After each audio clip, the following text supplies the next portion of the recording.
Idemo dalje, naravno. Imamo studentičku pogrešku, ali sam ispravio da ih. Udario sam ustup, ljudi. Udario sam ustup u snimanju, ja. Nevjerovatno. Nevjerovatno, udario sam ustup u snimanja.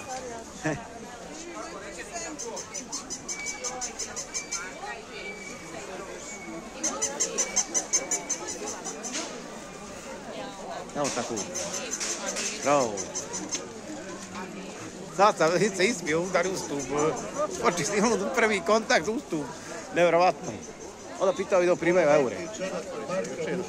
I veš 2 marke bokserce, 2,5 marke peškiri. Rasprodaja.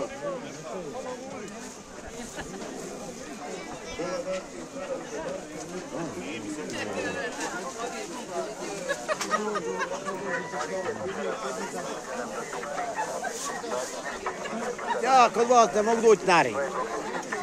Pitam, primaju eurici. Imaju ste eurici kod vas? Hajmo, halva!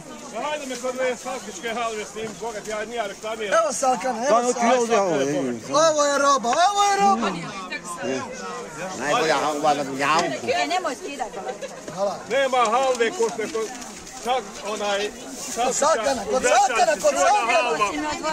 manje šećera, a više tanina. I ja uvijek kod njega kupujem tu halvu. Onda pitam im, primaju... Nosim u pojicu, seljak studije nosim. Konzumiram. Lakat vi, gospodine? Ja sam ti kiseljak pojica na granici. No. Tamo.